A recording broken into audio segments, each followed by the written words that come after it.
call to order this regular board meeting of the Kingman Unified School District number 20. Will you stand and recite the pledge, please? I pledge allegiance to the flag of the United States of America and to the republic for which it stands, one nation, under God, indivisible, with liberty and justice for all.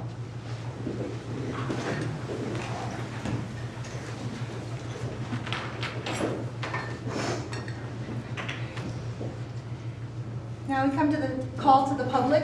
The board will listen to any comment. Oh, roll call, I'm sorry. We're all here. All right, Tony Henry here. Lori Grant here. Star Jensen here. Boyd Hardy here. All right, now, number 4. I just told Lori I had butterflies in my stomach because it's like I'm doing this for the first time after being gone for 2 months.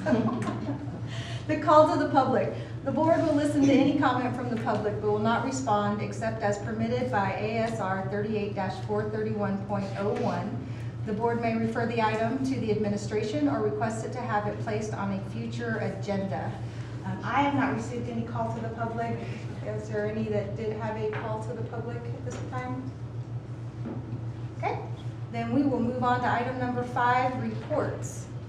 President Henry, members of the board, I yield my report time this evening to the amazing Kayla Presnell of Williams Automotive.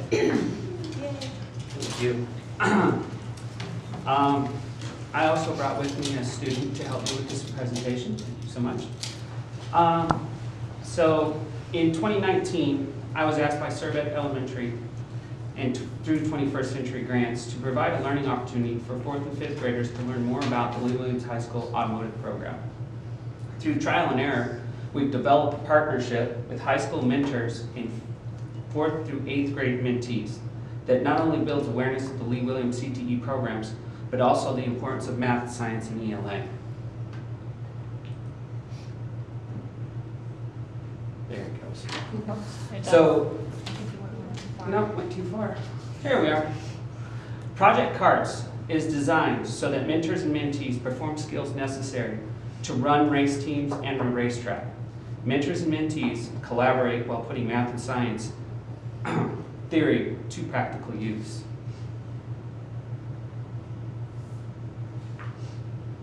High school students work directly with me in the shop on how to be a mentor.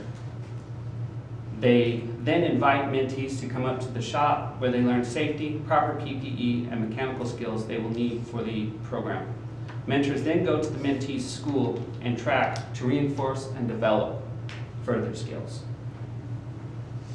As you can see here, they actually come into the automotive program and then they have a challenge, so to speak, that the high school mentors help with.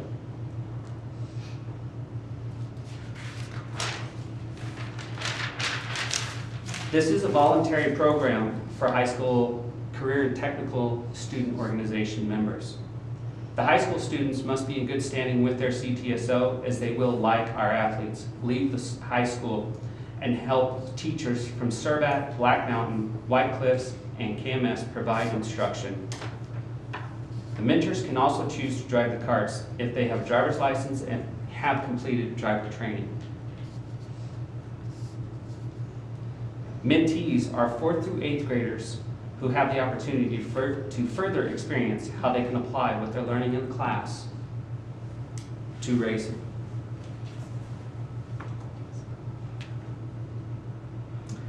Safety is a mainstay.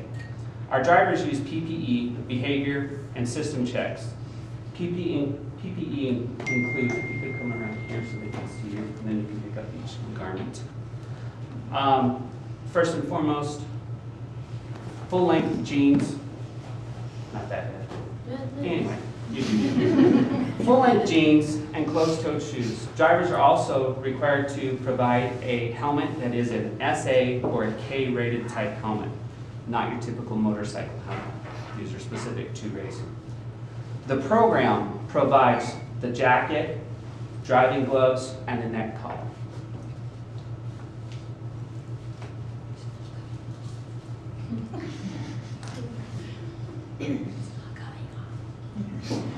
You'll get it. Drivers are required driver training course with our driver's coach.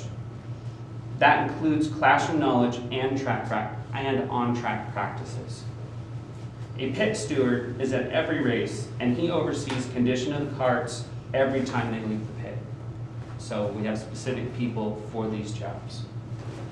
And then we have, at every race, either a nurse, an EMT, or an athletic trainer on site. Mentees are trained in safety protocols that are followed at all times, whether it be in the shop, at the racetrack, and hopefully, if they happen to go into an industrial environment, they're ready to go. The track itself is at Los Angeles campus and has been designed specifically to protect bystanders and pit areas.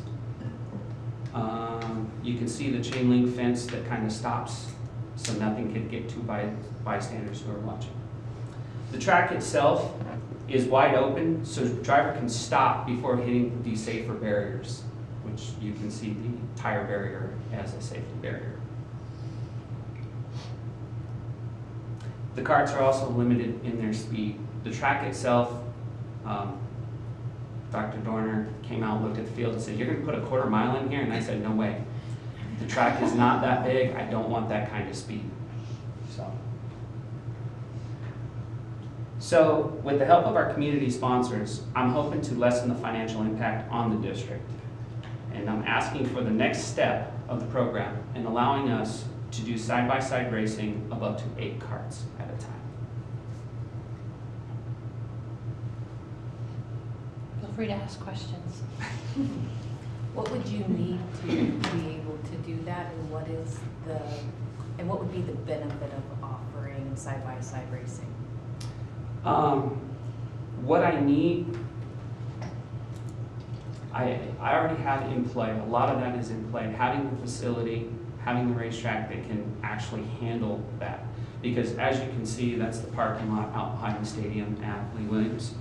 And it really, I never could have done side by side. Once we have a racetrack that's wide enough and safe enough for the cars to run. The benefit, this is actually a video that's attached to this. How do I start the video? Yeah.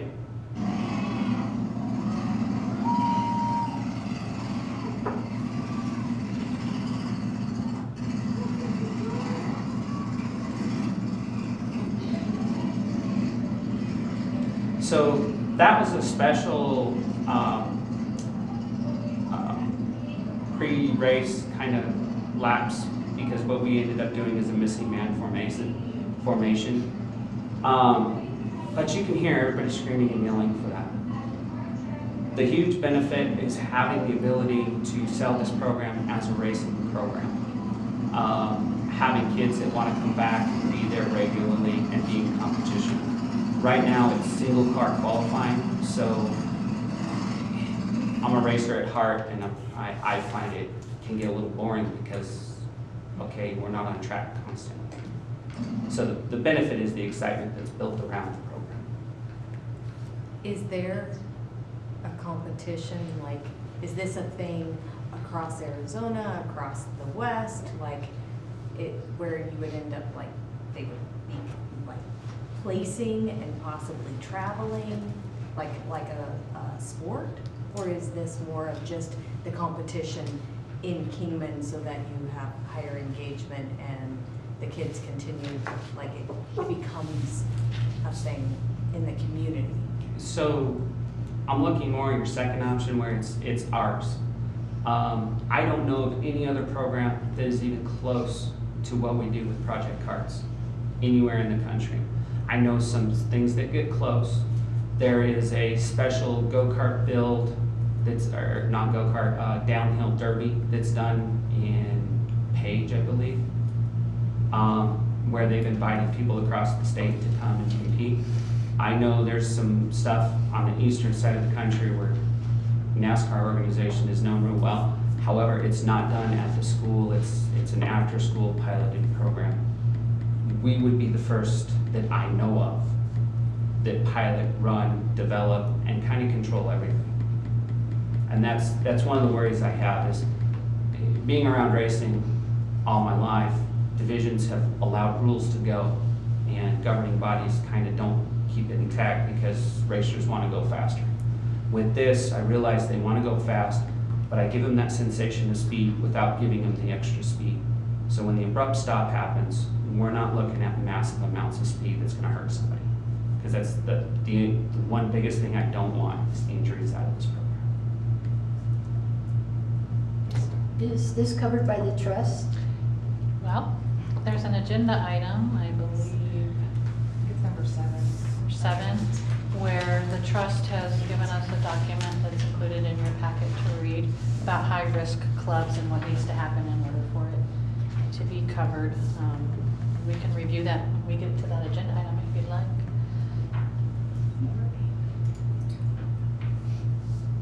Are there governors on the machines? There are on some of them. The biggest governor I have is how big the racetrack is and what the gear ratio is. I've done the math. The carts are traveling an average, or well, not an average, the max speed the cart can do at the moment is about 22 miles an hour. Don't tell her that. What are some of the safety features of the cars so if there are 2 of them on the track, what keeps them from getting too entangled? One causing the other's accident kind of thing? So the surrounding bumpers and side pods keep wheel-to-wheel contact so it can't happen. There's also the behavioral training. Like I said, we have a driver's course that all the drivers have to go through so that they understand what the flags and signals from safety crew around the racetrack are. Their driver's coach is obviously going to be holding a flag. We have a safety crew member on the inside of the track with a flag. We have the flagmen who also have flags, and we have ways to stop what's going on the racetrack itself. The limit in speed is also, I can't say enough that that's how we keep a lot of injuries down. It's your traditional go-kart platform, so there's no seat belts, but that's by design. But the seats actually, when you sit down in the cart, grab you. So a lot of behavior things, the bumpers, the wide open racetrack, just our biggest thing is so we don't hurt anybody. And at our new racetrack, we've had a couple spins where they just kind of spin and stop.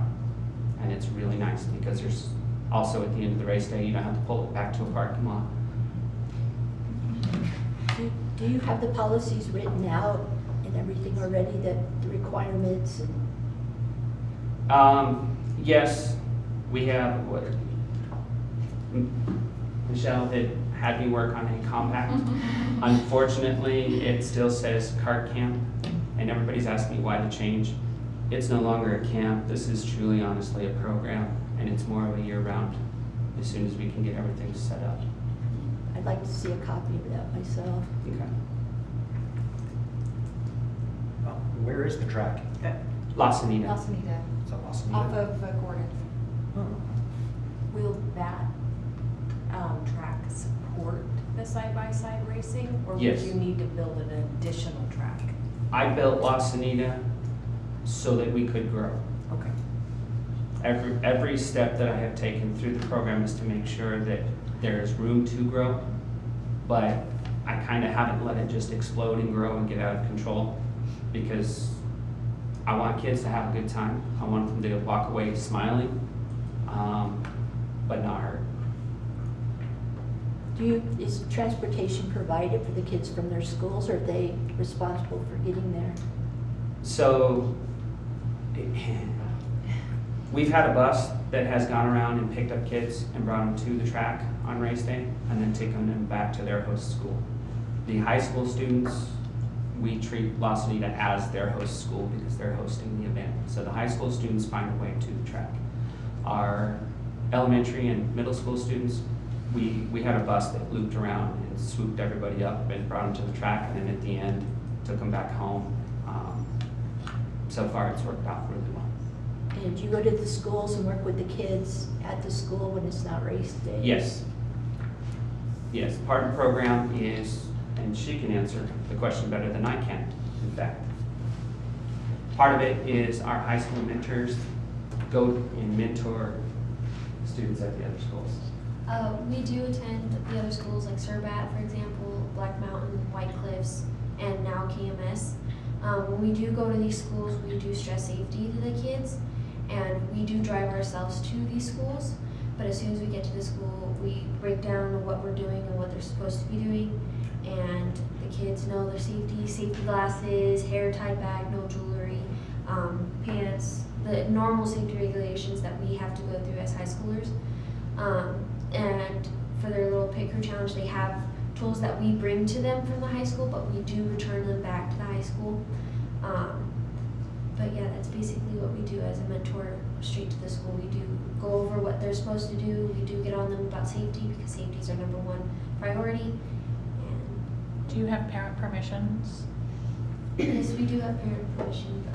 We do have the permission slips that we have to turn in before anything happens. We do get that at the beginning of the season. You would probably want to see that in the Yeah. information packet. Who supervises it, site? So we have teachers at every campus that oversee the program. And each school kind of has their way of doing things. So Surbat would have a teacher present at Surbat. Black Mountain has their teacher, and of course, White Cliffs is already running programming stuff in the afternoon with some of their middle school students. Mr. Eller is the one that he has the class. So he's our teacher who is on site, or what we call a site facilitator. Our mentors assist the site facilitators with whatever project happens to be going on for that day. Thank you. The carts themselves, though, are only driven on the track, not necessarily at, say, Surbat or White Cliffs. You might take a cart there for them to work on, but they're not actually being like driven around the parking lots at the various schools.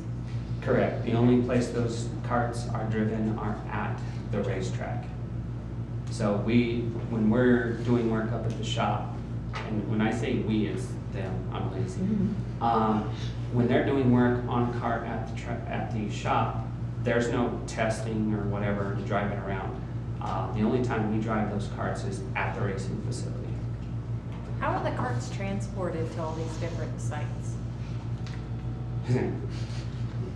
So I've got my car trailer, I've got my Dorf car trailer, we've had trucks that I put them in. Basically, I'll make multiple trips running back and forth from high school to last week. And we have something really cool in the works that'll be announced before too long.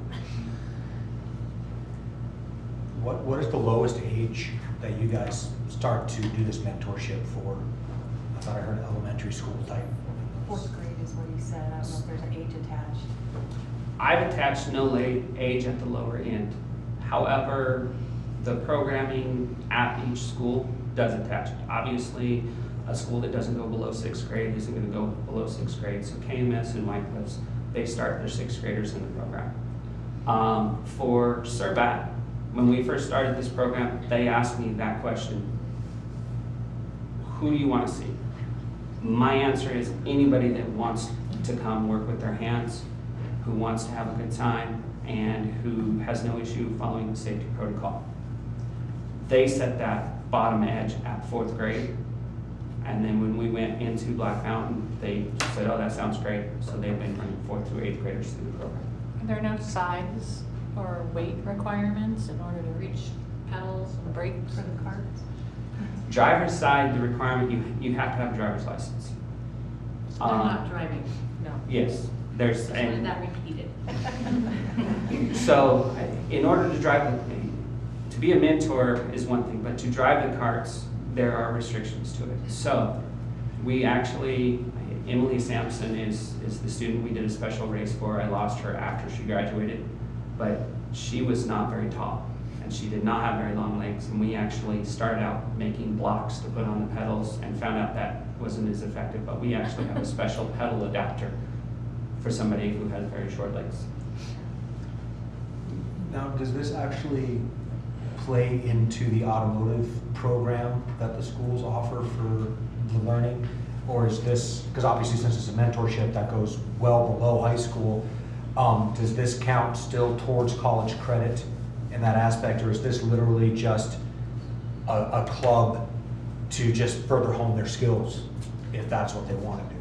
So right now, it's a club trying to hone their skills and be better. However, because I have attached our automotive CTSO, which is Career and Technical Student Organization, I am required to have a CTSO that is a bridge between the classroom and the community. And we have used this program heavily to start bridging that gap and start not only mentorship, but the cooperation. In the automotive world, the more jobs you do correctly, the better you get paid. Because of the competition level and you're required to do the tasks that we're asking you to do quickly, it's actually a benefit in my, what I call my day-to-day life, in being able to get these guys hired into facilities that do mechanical maintenance. I mean, I think it's a great thing, because I think there's a lot of opportunity to really find out what you love to do versus just a class. Okay. You mentioned that you're wanting to change this to a club that's year-round. Are you talking school year, or are you talking actual, like, January to January? School year. I need time off. And then, what's the frequency? Like, how frequently are the high schoolers going to the different elementary and middle schools? And then how frequent are the races occurring, and is that still what you project as you grow this club? So every week, a high schooler will go to each of our mentorship schools. Maybe not this one every single week. She would go every other week. So we have enough mentors in the program that want to participate that we can basically have them. So she would go to a school, and then she would stay in school the next week, and then go to the school the week after. When I started putting numbers down, I started looking at basketball teams is what I started looking at, and how many games are happening per week. There's 2 games a week throughout the season. There's about 12 games that happen. That means that student has missed 12 class periods in a very, very short amount of time. I didn't want to do that to my mentors, because the whole thing of the program is to make people realize how much math, science, and ELA is required to do this. And then to build a racetrack and create a business model, we want everybody to understand academics is honestly the biggest goal I have. So she wouldn't be out of school every other week. Or she wouldn't be out of school every single week. It would be every other week. Now, being a senior with early release time, she has visited a couple of different schools, helping to create interest from the other schools and getting mentees excited about the program. How frequently are the races? We've held about 3 to 5 per year so far. Last year, because we had permission to use La Sanita, we went ahead, and I wasn't ready to make it go until I was 100%. Nobody's going to get hurt. Until I was there, it was very late in the year. Well, now that we're kind of on top of things and getting things in line, and also we ran 3 races last year. I anticipate somewhere around 5 to 6 races this year. Are the races occurring during the school hours or after hours? We found that Saturday morning was the best time, because that's when we got parents that could come in and watch, family members that were coming in to watch. Our last race, our guesstimate was about 35 to 40 people, and that was watching. That's not the people that were actively participating as a school official or as a mentor-mentee. Are you planning on charging if it gets big enough, just to help fund it? We plan on exploring the options as they come. Was I political enough? Yeah. It's one of those things. I look at what we charge for the gate for people to come watch our football games, to come watch our basketball games, and then I go to a racetrack, and it's kind of astronomical anymore. Just to walk in and watch is $20. We might have some individuals that would donate money. So if I say, oh, we're going to charge, it's going to be X amount, I'm afraid they'll just give us that $2 or $5 gate fee versus if I say, hey, it's a donation, they'll pull $20 out, they'll pull different amounts out. So we're always conscious of that. And then you have the people that are like, just walk in and watch, but at the same token, if they buy, we're looking at running concessions, we're looking at all aspects of running a racetrack and having that feed back in to be able to grow the program and, like I said, remove financial barriers as we see them. Is it a requirement to be a mentor to race? Yes. Yes. Does everyone have the chance to become a racer, not just part of the big crew? Is it, or is it based off of Driver's license. ages? Yeah, but is it based off of like the seniors are the drivers, the juniors are the pit crew, and or the leads or whatever? How is that broken down? So our criteria is obviously you have to have a driver's license and you have to be in good standing order with your CTSO. To be in good standing order with the CTSO means that you are not causing trouble with the school, because if you get referrals, then our CTSOs will dock you, because we can't go around causing troubles like that. You have to have a C average or better with 0 Fs. So if you have AA, and 1D, we'll be on your case about getting the D up. However, we want nothing less than Cs. You're a mentor, you're standing up in front of these little guys saying, hey, this is the way to be, and this is what we expect at the high school level. So I don't put criteria as far as grade level. The only criteria that is there is obviously 16 years of age in order to get a driver's license. Then you have to complete the driver's course. And so far, we haven't failed anybody out of the driver's course. Everybody listens really well, but we're going to be real stringent on that, because I can't risk you stop thinking and try and drive through somebody or get upset. That's just not okay. So when NASCAR says, let the boys be boys, that's not what we're doing. We just can't afford that. Just one last.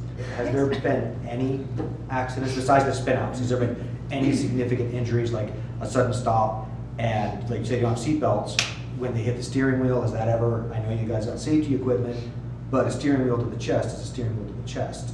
Has there been something like that? Yes. And So we had a driver who had to prove that safer barriers work. They drove into the turn, did not lift, cranked left, and that's just a bad recipe, because the car won't go left. You have to let go of the throttle at some point. She drove into the safer barrier and just knocked it around. Our athletic trainer immediately went over to her, and she didn't even have bruising. Okay. So she felt it. There's no two ways about it. FYI, she was my daughter. She doesn't know how to let go of the throttle. But she had no, kind of that night she was a little sore, but the next day it was all gone. So the advent of our safer barriers and getting the kids to understand that, hey, if you mess this up, if we throw a red flag and you don't stop, you won't stay in the driver's seat. And we haven't had to threaten real bad, because everybody's been just real excited that, what, I don't have to pay for it? Yeah. Yeah. So I see it kind of on the same level as like a football type injury. Yes. More often than not. So that would be under the same umbrella, athletically speaking, for them, for injuries with school liability and cause and effect. It's our property, it's the class. I just want to make sure, like, legally that can't happen and that we're safe on that.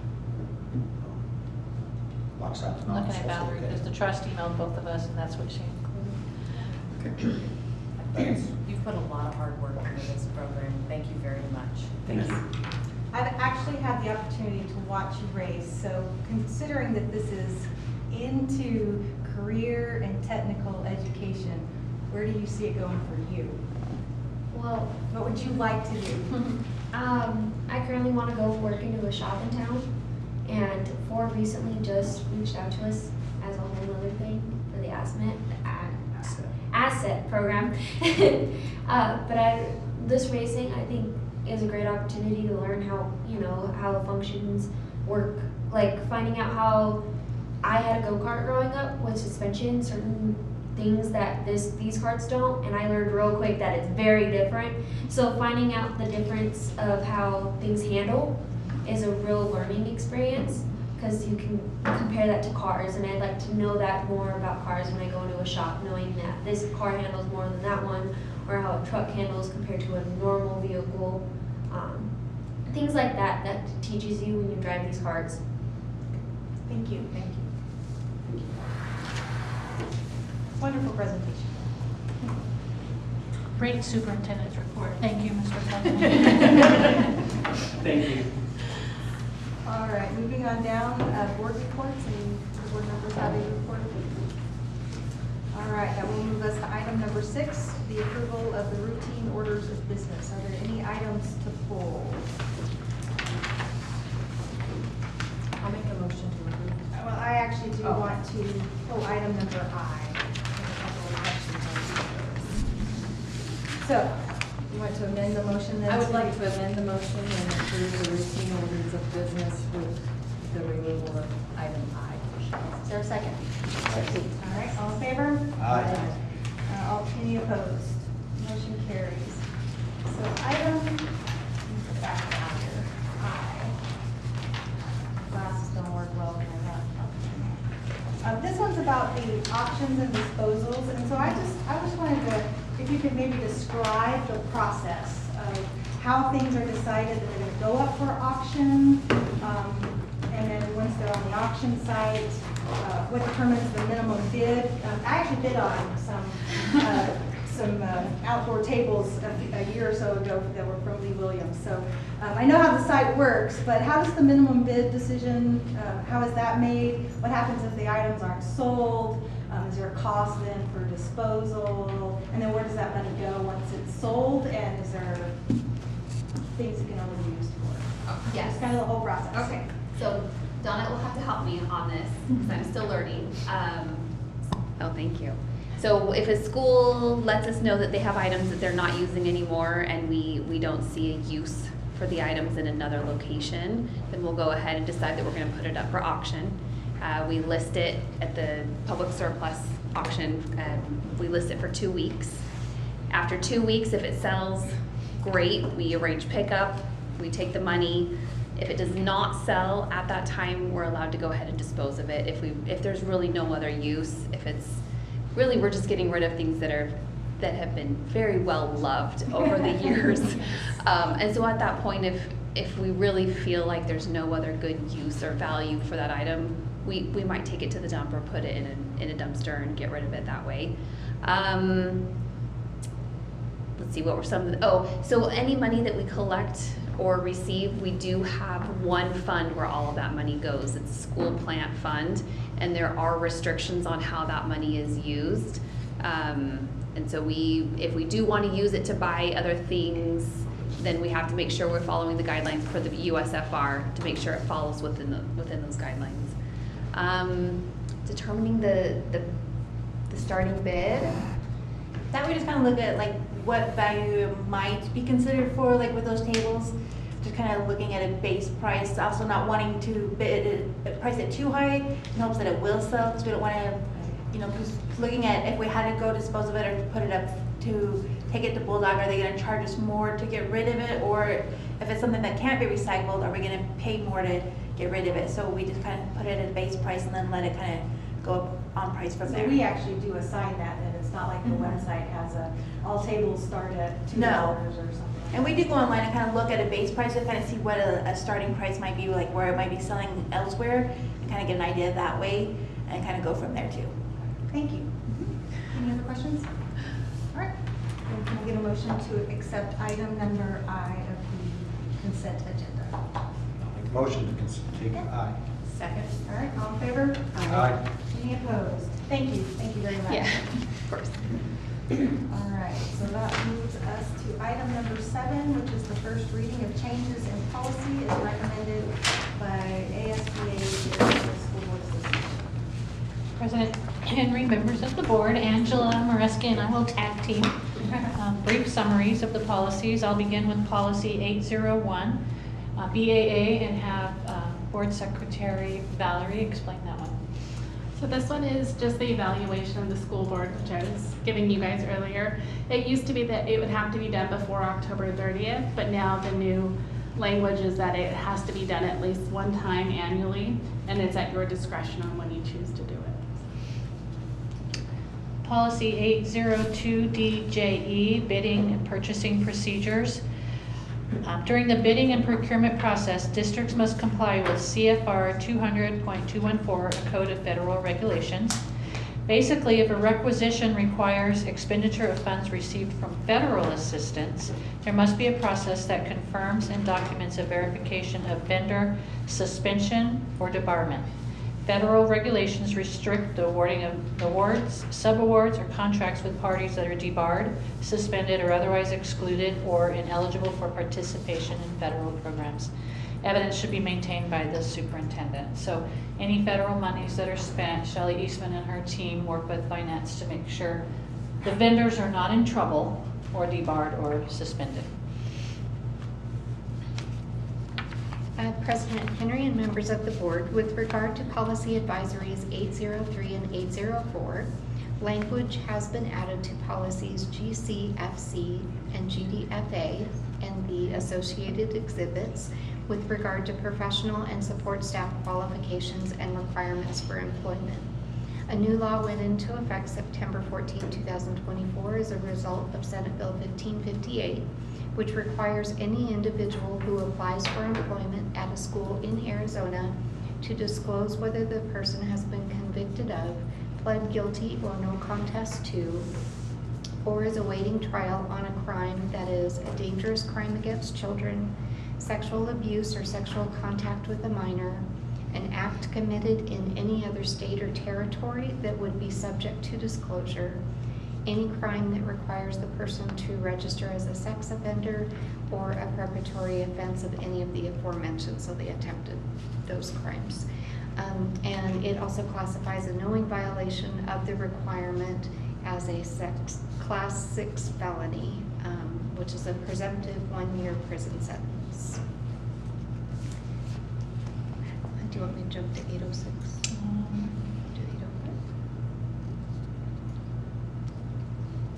805? Before.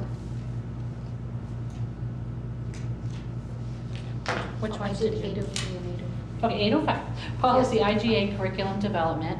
This simply removes the requirement that certificated personnel are expected to work on curriculum committees beyond their regular classroom duties. We would obviously still take volunteers and seek teacher input, but it would not be a requirement. 806, policy IMG, animals in school. Yep, so language has been added to policy IMG to include service animals must be under the control of the handler at all times. The service animals must be harnessed, leashed, or tethered while in public places unless these devices interfere with the service animal's work or the person's disability prevents use of these devices. And also, if a service animal is out of control and the handler does not take effective action to control it, staff may request that the animal be removed from the premises. With regard to the regulation, there were some additions to the guidelines for animals to be in schools, and we have a form that we have in HR that will incorporate those new guidelines. There's specific documentation that is now listed on the animal that must be provided to the principal prior to approval. And there's language stating the owner of the animal is liable for any damage to district or personal property and any injuries to individuals caused by the owner's animal while on district property. And then finally, policy advisory 807, JLCDR, medicines, administering medicines to students. We've talked about this before, but there's another little addition.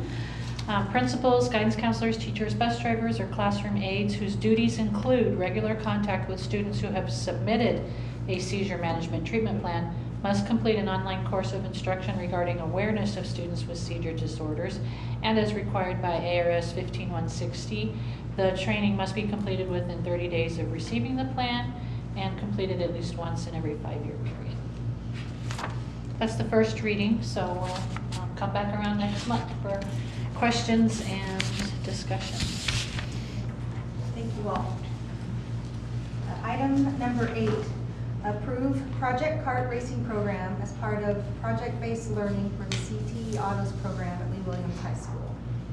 President Henry, members of the board, this is your opportunity to discuss the presentation that Kayla Presnell just shared with us, to ask additional questions and make your determination. You can also table it if you wanted to wait for those additional documents as board member Starr asked for.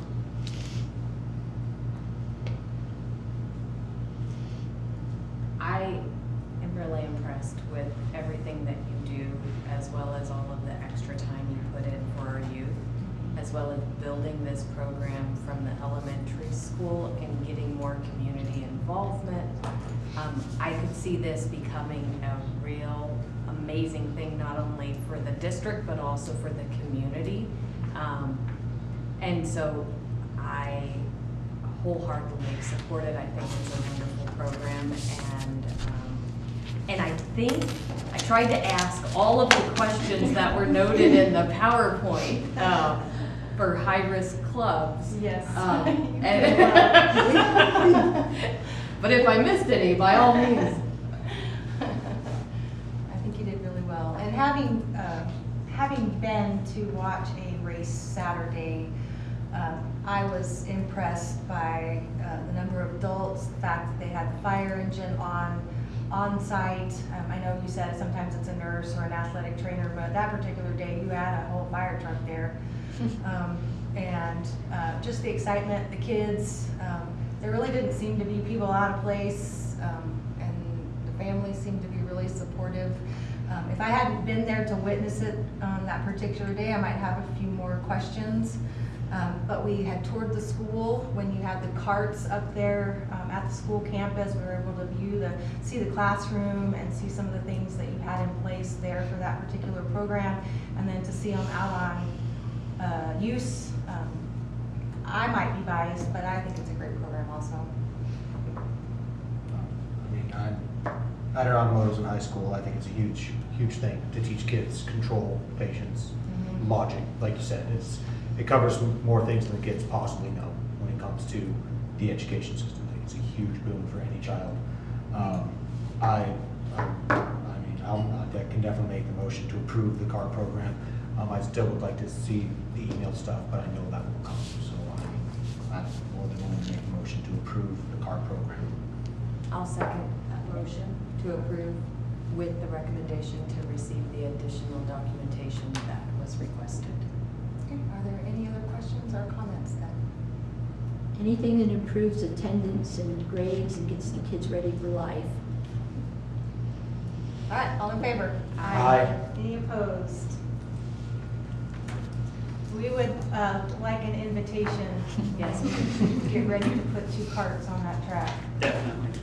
All right. That takes us to item number 9, possible action to approve mileage reimbursement for members of the board to travel to special meetings and workshops. President Henry, members of the board, Board Secretary Portillo, and I have done some research on this. I pulled I'll be brief, but I pulled a few policies. First of all, it's our understanding from speaking with ASFA and doing some research that a regular board meeting would not be considered part of a reimbursement procedure. However, policy BIBA, board member conferences, conventions, and workshops, obviously a board policy that we have, does say that keeping in need with the continuing in-service training and development for its members, the board encourages participation of all members in special meetings and workshops and conferences. And then we have business and personnel transportation services policy, EEB, that talks about use of private vehicles and reimbursement for mileage when it is for special workshops. So I think a board workshop, going to a conference in Phoenix when there's not a school car available, can all be approved by the board for mileage for board members. And then there's a section on new board members too. There's some. Board members elect are encouraged to attend those meetings and workshops. So what is the action in here? Do we have mileage that needs to be? Well, I think we talked a little bit about this too. You should always be on the agenda if you're traveling, let's say for a conference, and we we prefer that school vehicles are taken, I'm looking over at our finance sector, you know, when possible. And if not, then mileage would be reimbursed, just by the notion of approving the travel, you are therefore approving the mileage if that's the direction that we go. I think for the purpose of conversation this evening, we've never discussed like board workshops.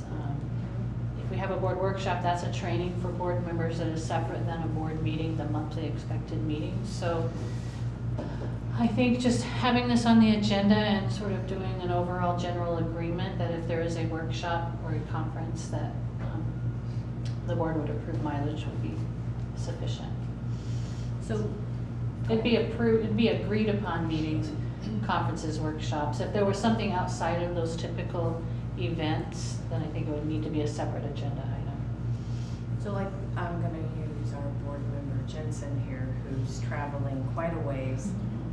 Would the board workshops also be the ones that are hosted here? Yes. That she could then, Yes, in my opinion, and reading and interpretation, it talks about board workshops. And so that's why I said this kind of meeting, the monthly meeting aside, if we schedule a workshop for the training of informing or building board member knowledge, that would, to me, be a consideration for reimbursement. Would that include hearings or anything like that? include- Hearings? See, I would think no. not, because that's part of Yeah. our job requirements. Just doing clarification. Thank you, that's a great clarifying question. Hearings and annual and monthly board meetings are a part of the elected position. Workshops are not. Although they're great. They're great. Financial workshops are expected, but I would say the board meetings and the hearings would be the expected travel. Special board meetings? I think the board would probably vote on that if there were one, yeah. It's So- really, you have to approve it, and so it's not me approving it, it's you all approving it. Yes, well, and I guess, is there any historical that you would know of? It's never been It's brought up never- before. that you would know? And we're not talking exorbitant price, We're not talking, an exorbitant amount. no, Well, if it's the federal rate. does that- 62 cents per mile. 65.5 cents. 65.5 cents. I knew that was Phoenix a. and back for a training, it's up there. It adds up over time, but, And that's, could potentially be a 400-mile round trip, easy. which is why we do prefer taking a district vehicle. We know that that's not always possible, it's not always available, but if it is, we prefer that. Otherwise, we will reimburse mileage, of course. We just can't go back and reimburse anything Right. that hasn't already been approved. So if we make a motion today, then that would be moving it forward for us to say, anything outside of our typical monthly meetings, discipline type hearings, or even special board meetings, we could categorize that now. Any workshops or travel for board education and Yes. development. That moving forward, we don't have to bring each of those items back up to the. Correct. And then if there's a special circumstance, it would be on the agenda anyway. So do we want to put in that motion also that if a school district vehicle is available, we should choose to use that instead? we can? This is a discussion. Yeah, it's just. I mean, because I would always prefer to drive my own car because I know my own car. So so my personal feeling is I wouldn't come and ask for reimbursement for mileage at that point, knowing that I declined because that's my personal preference. But that may not be how we want to state the motion. I'm just throwing it out there as a topic of discussion for others. I We are would a say team, so we have to figure this out. Or if we want to sit and think about it for a month, we can table this one and add it back in for a final decision next month. And that would actually be where it would come in timely for travel of the potential ASBA annual conference. Let's do that, and then I'd be willing to go back and see how many extra trips I know from Dolan. Yeah. Yeah, that kind of Just for data. Yeah. Savings in gas. All right, I'll make a motion to table. All right, we have a motion to table, item number 9. Is there a second? Second. All in favor? Aye. Any opposed? Item number 10, to approve Evelyn Whitaker as Kingman Unified School District number 20 backup hearing officer when needed.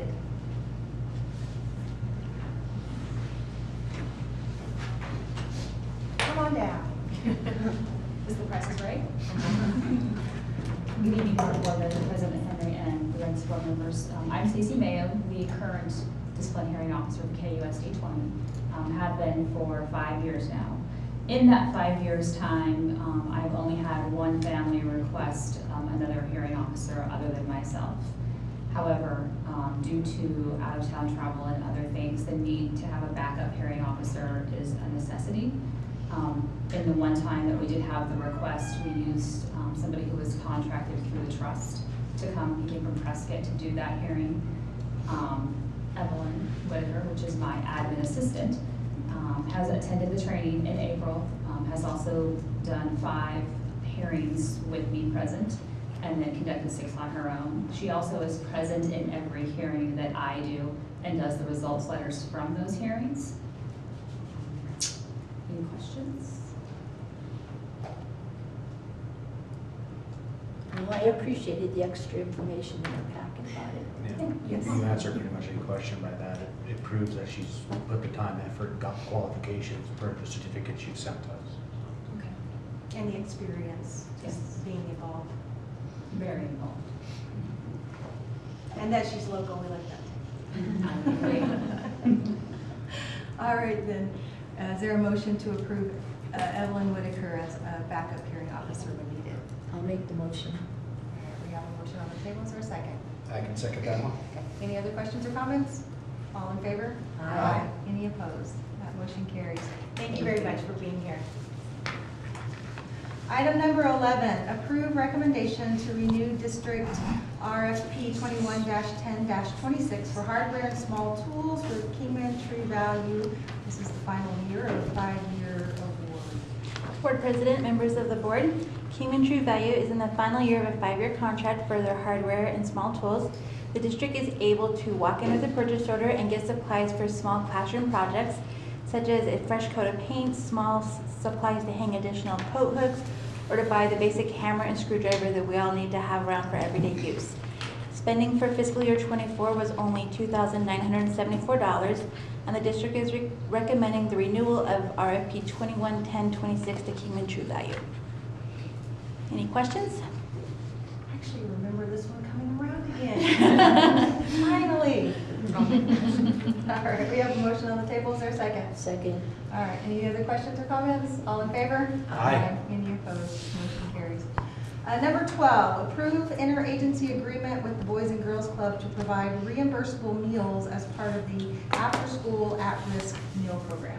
President Henry, members of the board, approval from the governing board will allow KUSD to provide reimbursable snack and supper meals on school days, snack and lunch meals on Fridays and during breaks to the Boys and Girls Club of Kingman.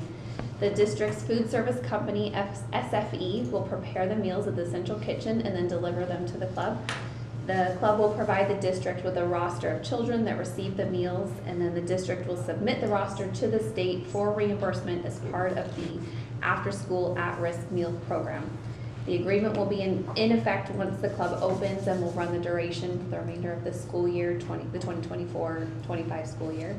And the agreement, I think you saw that was attached in your packet. Do you have questions on that one? I would add, President Henry, that I met with the Phoenix director of the Boys and Girls Club and our local liaison last week, and they were super excited to share that they have a soft opening date of December. They're not going to wait until next year. They plan to serve between 100 and 150 kids to start. They're going to open in tiers and increase numbers and span all the way through high school in the near future, and we're really excited to be partners with them. And where will they be located? They will be located on Airway in one of the office buildings that is currently vacant. Well, it's not vacant now, it's the Boys and Girls Club. And so we will get with transportation and run routes to that location after school. And then we are also going to help them by sending a survey to all families to connect them with students in need and get their their rosters started, in addition to the IGA for meals. They're gonna need a bigger building. No, I think it's about 10,000 square feet once they've spanned through all of it. They're just gonna open it in sections as they build their capacity and. It's right at the corner of Burbank and Airway. Thank you. Is the bus gonna like go, I'm just thinking of that parking lot because it's tight in the back. And so are they gonna pull in off of Airway, do you know yet? Or No, pull I in haven't off met of with, Burbank? I haven't met with Tammy yet. We'll probably take a field trip over there. Yeah, that's the only thing I'd be worried about. But it's not related to this at all. But it's a major answer that this community needs, Yeah. so we're thrilled to be a part of it. So just some questions that have gotten emailed to me, and I feel somewhat obligated to just ask. So I know that we have the free lunch, breakfast, and that also goes over to dinner for all KSD students because of the program and the grants that you guys were able to get. But is Boys and Girls Club not a private entity? And then how are they providing lunch to a or dinner, snacks, to a non-Kingman Unified District location? And then is it only Kingman Unified School District students that they would be reporting to us? Kind of how does some of that work? So it's the after school at-risk meal program is how we're able to get reimbursed. So we as the district have to apply for that program, and then that program allows us to offer meals to clubs like the Boys and Girls Club. So it would be any kids within Kingman. It does not have to just be our kids. It It's can be similar to any the kids. summer feed programs we've done in the past when we were at the Club for Youth, and anybody who participated, they don't turn anybody away. I kind of figured I knew the answer, but I wanted just to make sure that I was asking appropriately for that. And so this is all ages from our preschools. all Any the way ages that through the Boys and Girls Club, I don't know what ages they're allowing. I pulled up. to service to begin with. Someone had mentioned that the last time they spoke with a Boys and Girls Club, they only wanted junior high and high school students. And I said that was not the No. impression that I got, so. No, they want to do K through 8, I believe, on their opening in December. They know that's part of the survey that we're going to help facilitate, and I believe they've already had conversations with KAOL and some of the other providers to see where the need is, and then they're going to build their program based on community need. But So then, because it's the at-risk program, there could potentially be other agencies that go, oh, well, if we're offering this program after school, I mean, would it be open to, is it open? And they have to fit certain criterias to be able to come to apply from us for this program? I'm not sure exactly how the program works. I know that we have to apply for it, but I believe that there are certain requirements, so we couldn't just start adding any other clubs, but we would be able to go back to the at-risk program and say we'd also like to add these other ones and apply for that as well. So I would have to find out more information, but. So it is a totally separate program from our actual free lunch, meal, breakfast program, okay. Thank you for that clarification. Yeah. Any others? Right, then is there a motion to accept the interagency agreement with the Boys and Girls Club to provide reimbursable meals as part of the after-school at-risk meal program? I can make that motion. And the motion on the table, is there a second? Second. Any other questions, comments? All in favor? Aye. Any opposed? All right, item number 13, Kingman Unified School District's fiscal year 24 annual financial report, lovingly known as the AFR. Yes.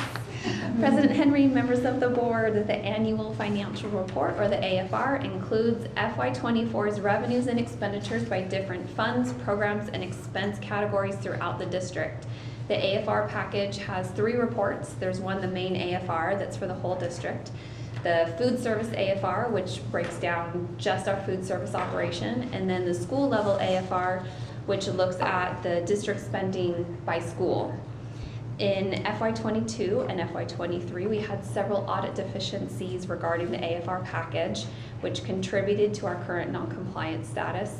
The AFR was submitted to was not submitted to the state on time in the past. Reported expenditures, revenues, and fund balances did not match our accounting records. Budgeted expenditures did not match our most recently revised budget. The school level AFR just wasn't completed nor submitted. This year, to ensure compliance, all the reports are completed early. They are due October 15th. They were already ready for you guys for your review. And then they'll be submitted after this board approval. We have verified multiple times, myself and Donna, the business manager, that all of the information on the AFR, we've verified it against our accounting records, our budgets, our fund balances. Even with all of our accounting difficulties in FY24, we feel we've ended the year in good financial standing. In FY24, the district spent $50,935,671 out of our general fund, M&O, and $3,905,592 out of unrestricted capital.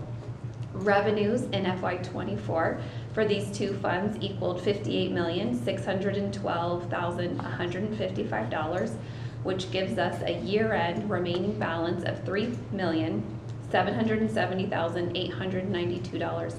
This balance will be added to our carryover in FY25. This carryover is crucial as we estimate our expenses are increasing in our general funds in FY25, especially with our recent raises we've given, the additional increase in minimum wage we're expecting in January, increased cost of benefits that we saw this fiscal year, and the end of our ESSER funds.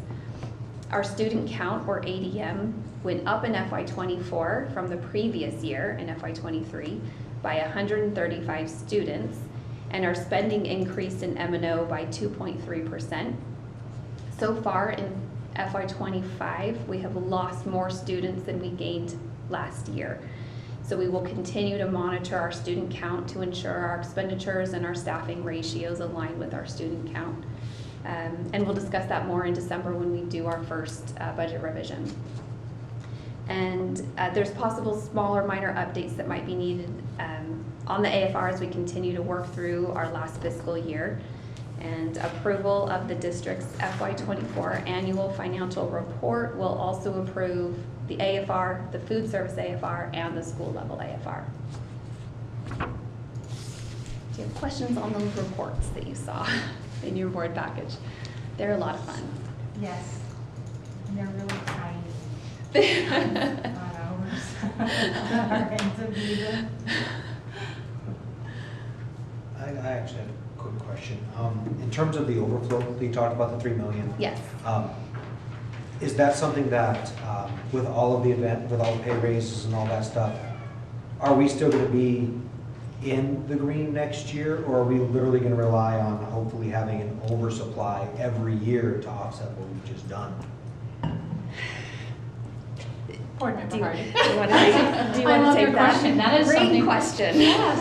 Director Jones and I are talking about that extensively right now, and we'll pull in HR and the other departments. What you're asking about is if are we deficit spending, right? And are we going to spend into that carryover? And the answer is in many ways, yes, we are. Because when student enrollment goes down, but we've already staffed for a predicted enrollment, you know, that sets us askew.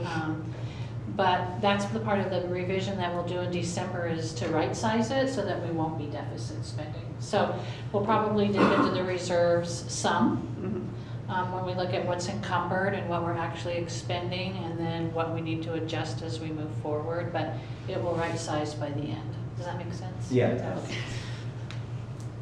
That's our job, is to watch it on a daily basis.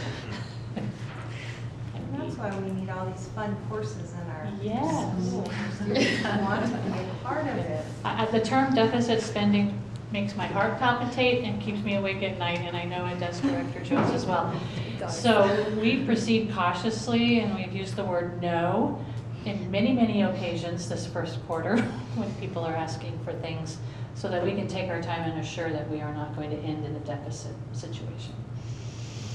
I appreciate having competent people, because we're only as good as the people, you know, implementing the programs and following up on things. We know what happens when that doesn't happen, so thank you for your hard work. And Staying adding all on these top of little it. numbers together.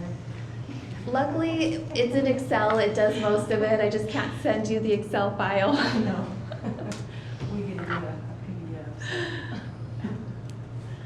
All right then, would there be a motion to approve the fiscal year 24 annual financial report? I'll make a motion to approve. I'll second. All right, we have a motion and a second. Any other comments or questions? All in favor?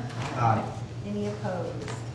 All right, motion carries. That takes us to item number 14, approval of the list of donations.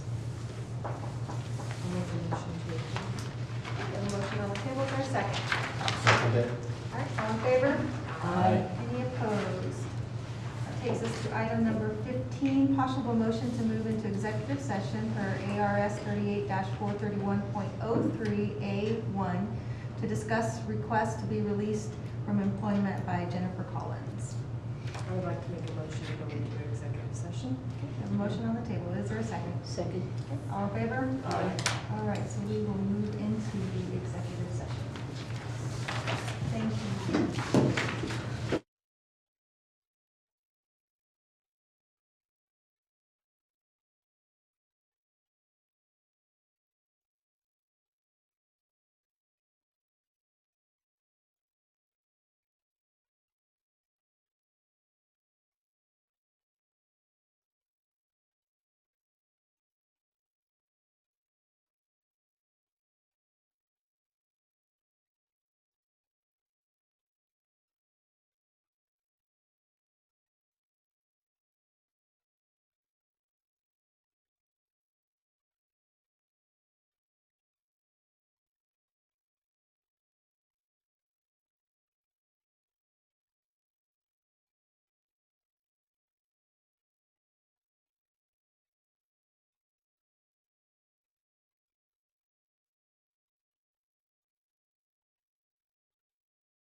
You had a tank top you had on earlier, right?